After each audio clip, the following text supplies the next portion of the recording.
Pessoal, não vamos esquecer de acionar o sino. Em 69 foi criada a Embraer. Deixou de ser uma coisa da FAB, uma fábrica que vai fabricar o Bandeirante. E eu já fazia o relatório aeronáutico, ainda fazia. A essa altura o Gilberto já estava presente desenhando as capas do relatório aeronáutico, desenhos de anúncios e tal, com pontilhográfico que nós chamamos, que era um bico de pena molhado em nanquim, pontilhando um papel vegetal, né? Papel vegetal. Então, quando foi criada a Embraer, o Osiris falou, olha, você não quer vir trabalhar aqui como meu assessor de imprensa, já que você é ligado à área, não sei o que e tal. Mas a minha estrutura em Niterói, casado com 3 filhos e professor de inglês, e aí eu falei, não, eu até brinquei com ele, eu vou ter que usar terno aqui, gravata, né? Ele falou, eu falei, não, por causa da gravata eu não vou trabalhar aqui não. Então a gente combinou, eu ia lá de 15 em 15 dias, passava o dia inteiro trabalhando lá, fazia press release, confecção de catálogos, não sei o quê, bilíngues, inglês, português e tal. E fiquei durante algum tempo fazendo isso até 19... O relatório aeronáutico terminou em 86, mais ou menos, porque na produção do relatório aeronáutico eu fazia o seguinte, eu só fazia uma coisa no relatório aeronáutico, tudo. Eu escrevia, montava... Ei, peraí, mas tem o desenho. Não. O desenho da capa. Não. Tudo que eu digo, as fotografias, tal, eu coordenava, batia, datilografava. Depois teve um grande progresso, sofri uma máquina de escrever elétrica. Olha. Mas com um progresso incrível. Aí, era de esfera? Olivetti, letra 32, uma coisa assim. E aí ficou mais limpinho. Depois a gráfica da Embraer, nós fizemos uma permuta, eu publicava o anúncio da Embraer, já que tinha uma grande divulgação a esse relatório aeronáutico, no âmbito da FAB, e a Embraer ajudava, inclusive, na distribuição. Então fizemos uma joint venture, em que eu tinha uma revista impressa, um boletim impresso, mas não era nem uma revista, um boletim impresso, e a Embraer tinha uma divulgação no âmbito nacional. Ao mesmo tempo, o Janes, aquele catálogo dos aviões, e a revista Interavia, de aviação da Suíça, tinham a sua área de assuntos militares, de armamento, armas de fogo, blindados. Eu fui derivando aos poucos para essa área de armas de fogo. Mas deixa eu fazer umas perguntinhas sobre essa parte de armas de fogo. Estávamos conversando aí ontem, estavam dizendo que, por exemplo, revólver, se perguntar, não é a sua área. Não, eu sei como funciona um revólver, qual é o princípio, mas os detalhezinhos que ele queria, as filigranas, eu não sabia, porque eu não estudava o troço. Mas pelo que eu entendi, pelas pessoas que já me falaram isso, e me falaram veementemente dessa forma. Falaram assim, Ronaldo Olive é especialista em submetralhadoras. Não, exatamente. A área que eu estudo mais, que eu sempre escrevi mais, são as submetralhadoras, os fuzis, etc. e tal. Inclusive, nos anos 80, havia o início de uma produção no Brasil de uma submetralhadora chamada Uru, de 9mm, e um outro projetada pelo... Pô, o nome do cara... O outro projetista era o Nelmo Suzano e o da Uru, Olímpio Vieira de Mello, tá? Então, foi com um contato para divulgação dessas armas, que eu no início não entendia bem o funcionamento, eu tive um contato íntimo com os projetistas, os caras que fabricavam protótipos. Então, comecei a aprender a ponto de eu fazer o manual da submetralhadora Uru, de ter levado uma arma para demonstrações para a Polícia Nacional da Colômbia em 1982, talvez. Havia um concurso para a escolha de uma submetralhadora. Eu levei a Uru, a demonstração foi um sucesso, mas aparentemente os israelenses deram uma comissão melhor para os camaradas que escolheram, e eles escolheram a Uzi israelense, que é uma boa arma também. Mas, deixa eu fazer uma pergunta com relação a por que submetralhadoras? Por que não pistolas? Por que revólveres? Por que passou a gostar tanto assim de submetralhadoras? O que na época te levou a gostar tanto delas? Em primeiro lugar, a simplicidade. São armas relativamente simples, tá? E, em segundo lugar, a influência do cinema, que a submetralhadora é uma estrela que dava rajadas numéricas, os gangsters de Chicago. Nos filmes, as metralhadoras, você dava uma rajada, caíam 50 pessoas, o que não é nada disso. E é uma arma sobre a qual eu tive contato com os projetistas brasileiros. O Nelmo Suzano, um gênio, e o Olímpio Vieira de Mello, outro gênio, que não ganharam dinheiro com isso, não houve recepção, o governo não apoiou. No estrangeiro, por exemplo, havia até uma vontade de fabricar um fuzil, no caso do Nelmo, um fuzil 5.56 de ser fabricado na Malásia. Mas ele só tinha um protótipo, cujos testes na Marambaia foram inicialmente bem sucedidos e depois começou a dar problema e ele descobriu que o problema era da munição da CBC. Ele fez uma medida individual de cerca de 10 a 12 mil cartuchos e achou diferenças dimensionais imensas, espoletas montadas ao contrário, o projétil desalinhado com estojo, que fazia plá, plá, plá, quando rolava na mesa. Mas que azar, né?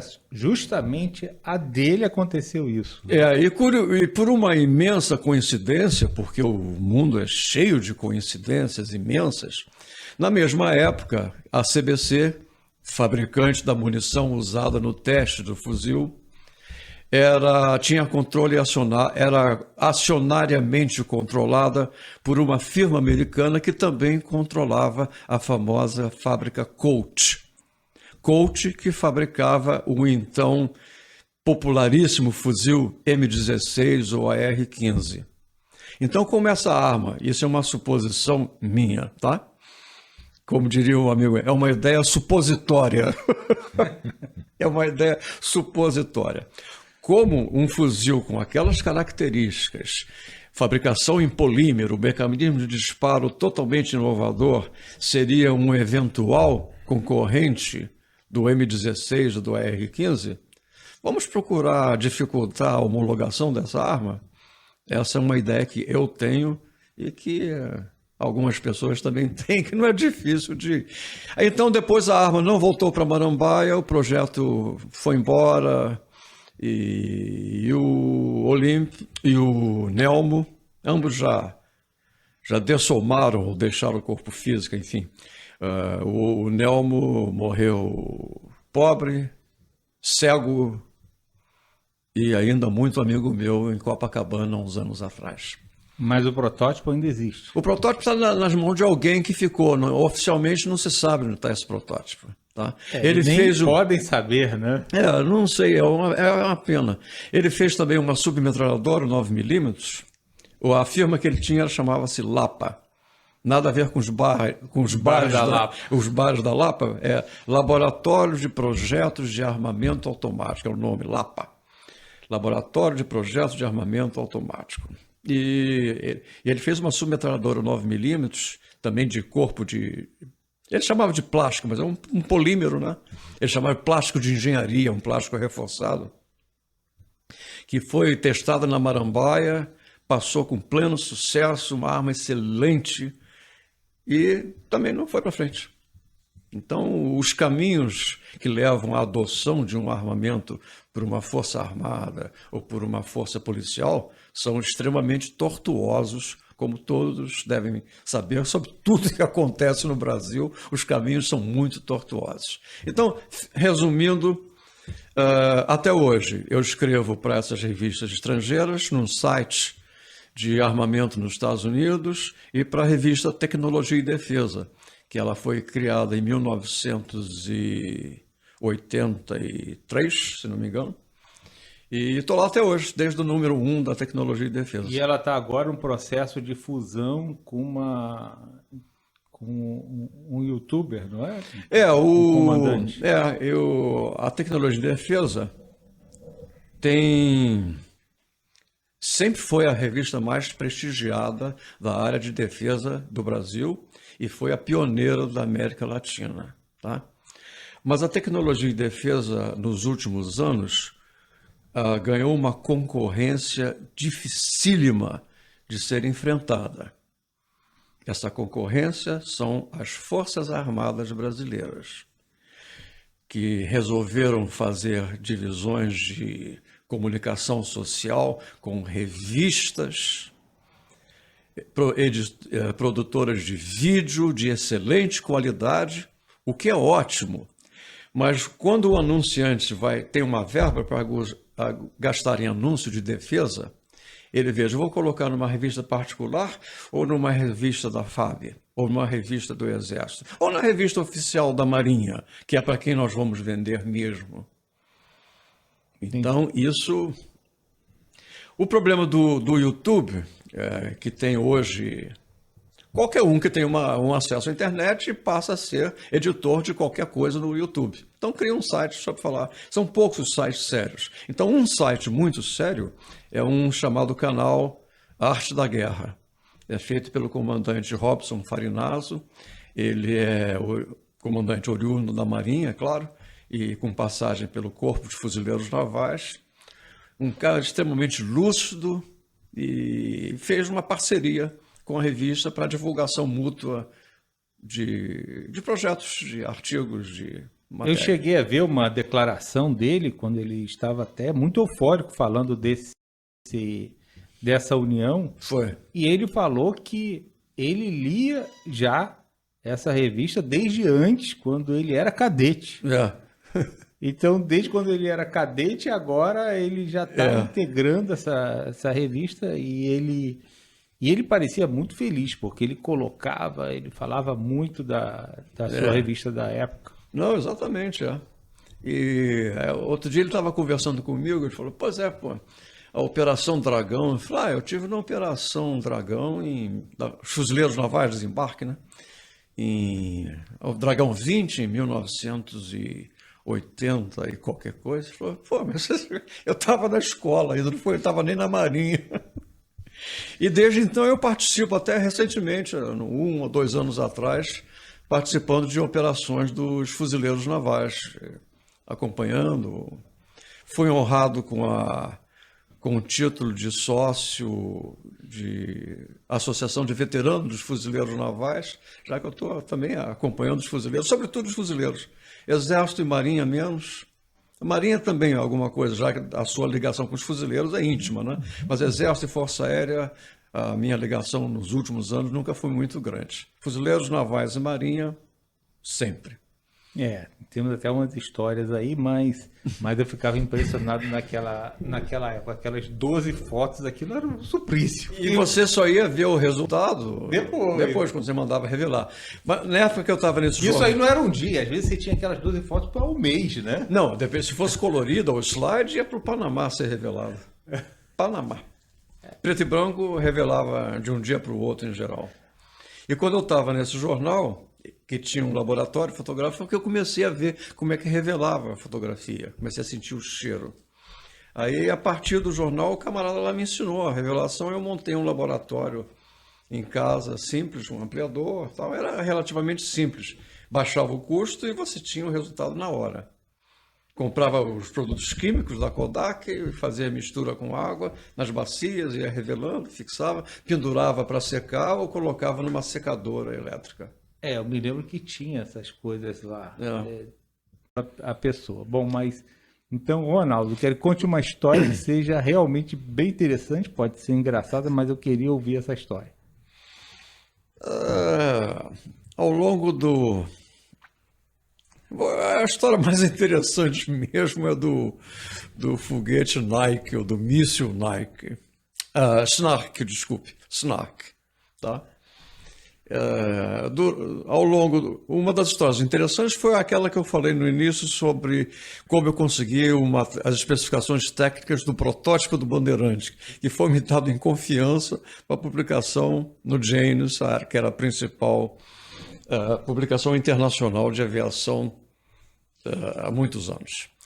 Depois do lanche do relatório aeronáutico, teve uma história interessante que eu publiquei numa determinada edição, que o Departamento de Projetos Especiais do Centro Técnico de Aeronáutica estava desenvolvendo os primeiros foguetes ar-terra uso aeronáutico de calibre de 70 milímetros. Eram foguetes que seriam colocados em lançadores quádruplos a bordo de helicópteros ou de aeronaves, com peso tal, dimensão tal, alcance tal, carga de explosivo tal, velocidade inicial tal, e que seria um projeto que seria entregue futuramente à indústria aeronáutica brasileira, eventualmente a Avibraz foi quem fez isso. E quando isso foi publicado no relatório aeronáutico, criou-se uma verdadeira polêmica. Então veio de Brasília uma consulta ao CTA. Na época, o diretor, o brigadeiro Paulo Vitor, que como eu tinha conseguido aquela informação que era totalmente secreta, reservada, top secret, for your eyes only, essas coisas.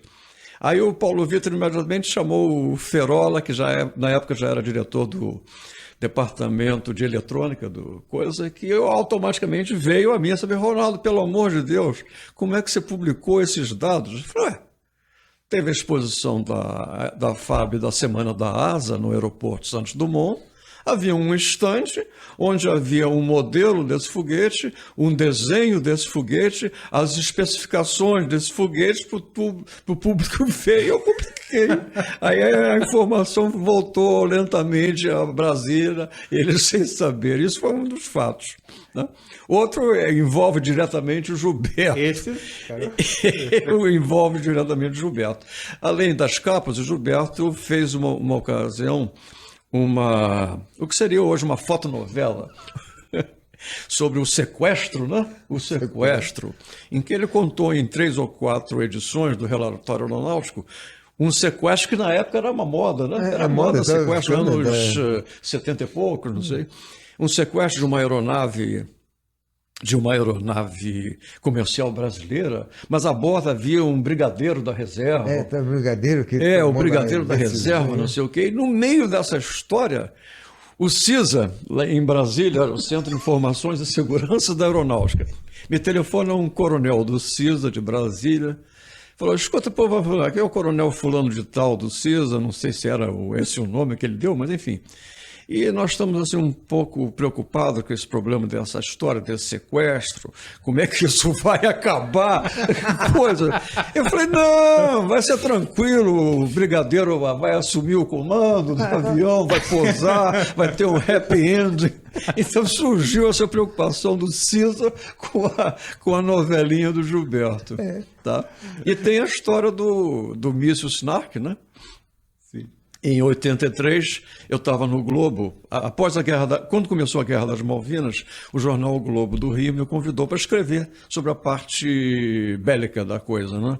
Eu era correspondente de todas as publicações do Janes, na Marinha, aviões, blindados, etc., e escrevia na Interavia também, International Defense Review, da Suíça. Enfim, eu era uma fonte, porque não existia, o pessoal tem que lembrar o seguinte, não existia internet, não existia Google, não existia nada, era tudo correio, no máximo, muito sofisticado, um telex, que era um sistema que transmitia mensagem de textos ao vivo.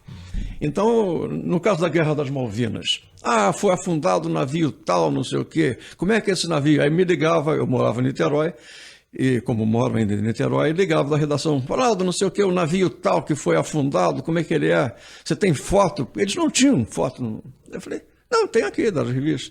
Então, eu era para mandar a foto para eles, para o Globo. Para mandar a foto ou qualquer matéria para o Globo, de Niterói para o Rio, enormes distâncias, vinha do Rio uma viatura do Globo, era um Gol branco do Globo, da redação, ia lá em casa com um fotógrafo, fotografava minhas revistas, não sei o quê. Se fosse o caso, eu fazia uma pequena matéria que eles levavam de carro de volta para a redação para publicar. Isso foi a cobertura da Guerra das Malvinas. O avião Harrier de decolagem vertical, aí fiz uma matéria, foi até a primeira página, cores no Globo, um desenho do Harrier, como é que funcionava, enfim. Acabou a guerra, fiz um balanço da guerra, e eles gostaram da cobertura do assunto militar, e eu fiquei fazendo Guerra do Líbano, etc. Em janeiro de 83, surgiu no Globo a notícia de que uns caçadores, uns mateiros lá no Maranhão, acharam os restos de uma aeronave. Um avião que tinha caído no meio do mato, não sei o quê, ainda coberto por vegetação, não sei o quê e tal. E alguém, na ocasião, fotografou a plaqueta de identificação dessa aeronave misteriosa. Aí o Globo, Ronaldo, tem uma foto aqui. Eu falei, mas como é que é? O que diz na foto? Não, aqui é da XSM-62. Ele falou, é um míssil Snark, um protótipo de míssil de cruzeiro dos anos 50. Eles tentaram fazer como se fosse um avião de controle remoto, controlado por uma navegação inercial muito primária na época, mas que levaria a uma carga explosiva. Ou seja, apontavam, lançavam. Em termos reais, era uma V1 dos alemães melhorada, né?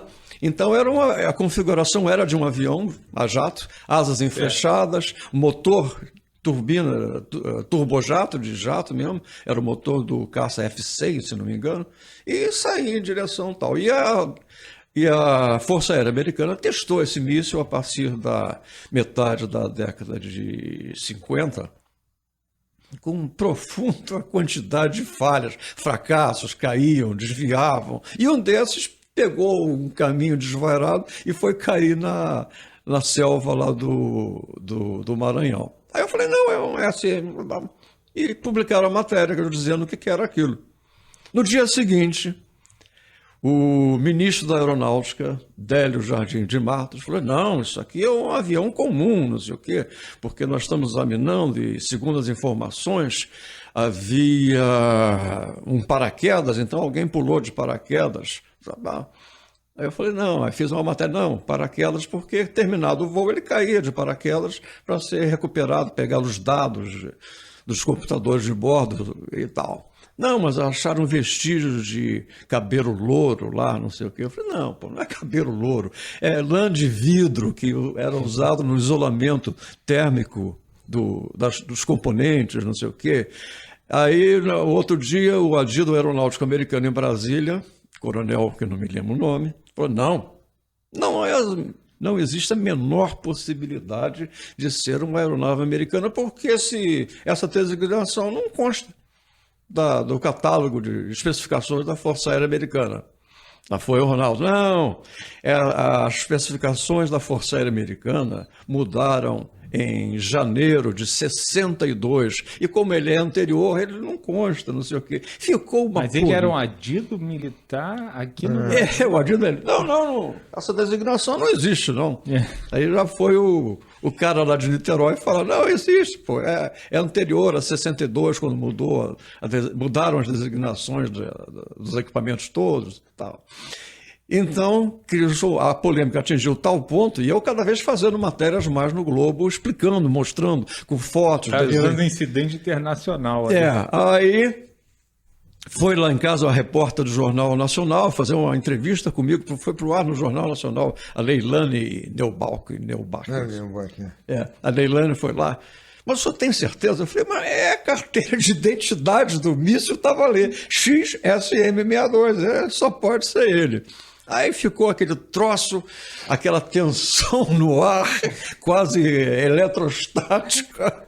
Aí, dias depois, foi o pessoal da Aeronáutica, e talvez baseado nas minhas matérias, é claro que eles pesquisando iriam chegar a essa conclusão. Chegaram à conclusão que era os destroços do protótipo do míssil XSM-62 Snark. Aí a Aeronáutica fez uma nota que o Globo publicou em primeira página, elogiando o trabalho do Globo, do redator que tal esclareceu e tal.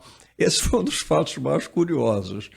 A missão Snark. Puxa vida. E quanto tempo durou essa discussão? Mais ou menos uma semana ou mais.